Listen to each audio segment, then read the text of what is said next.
नमस्कार, मैं हूं सच्चिदानंद वशिष्ठ। सज्जनों, कुंडली के अंदर बहुत चीज़ें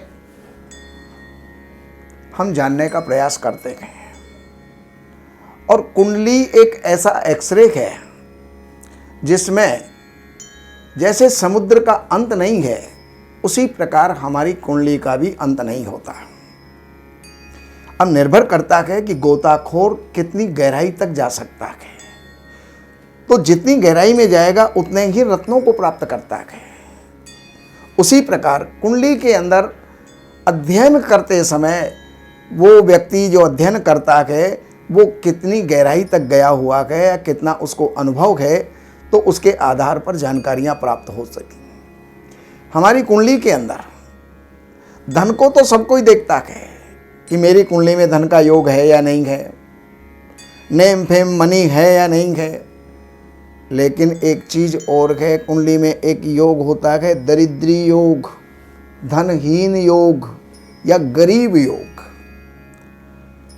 उसको भी देख लेना चाहिए।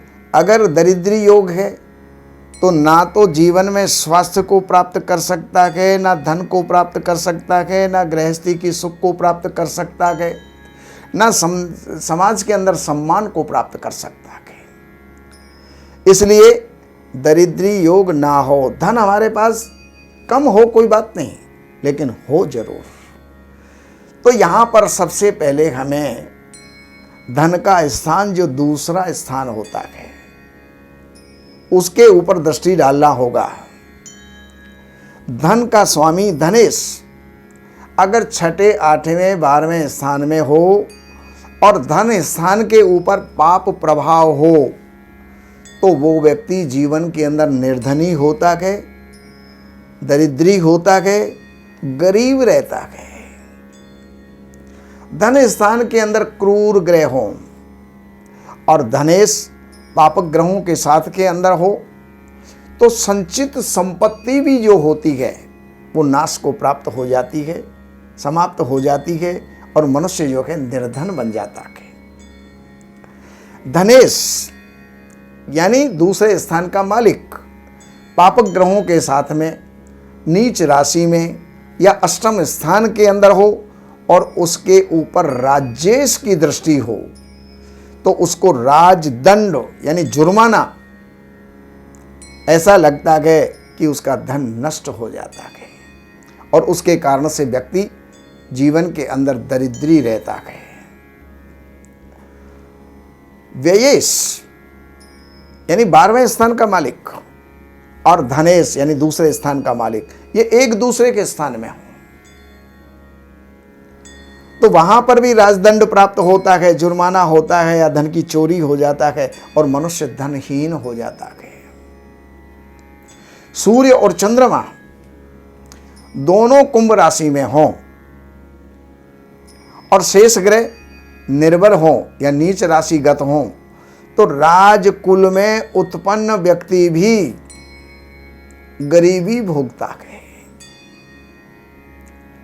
बुध, मंगल और चंद्रमा और शनि, बुध, मंगल, चंद्रमा और शनि, ये चारों अगर नीच राशि में हो और शुक्र जो है मकर राशि में हो, तो मनुष्य जो है राजकुल में उत्पन्न क्यों ना हुआ हो, राजकुमार ही क्यों ना हो, लेकिन उसका राज्य भी छिन्न भिन्न हो जाता है, नष्ट हो जाता है और वो दरिद्रता को भोगता है।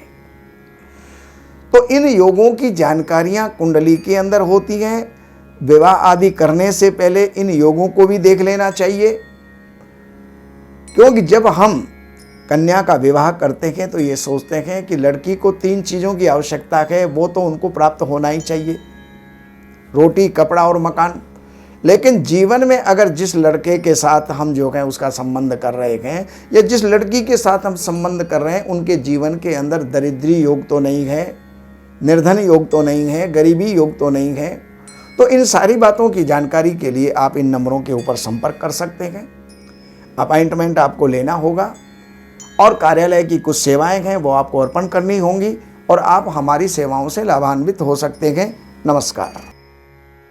हमारे यहाँ वैदिक ब्राह्मणों के द्वारा सभी प्रकार के पूजा पाठ, कर्मकांड, संगीत में विवाह, गृह क्लेश, काल सर्प दोष, व्यापार में रुकावट व नवग्रहों की पूजा आदि कराई जाती है। हमारे संपर्क सूत्र हैं 7838898421।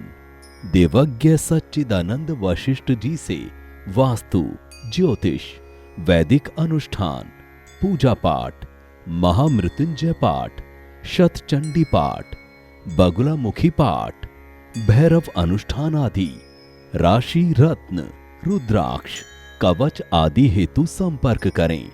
हमारे संपर्क सूत्र हैं 7838898421। हमारी वेबसाइट है www.shrivashishth.com।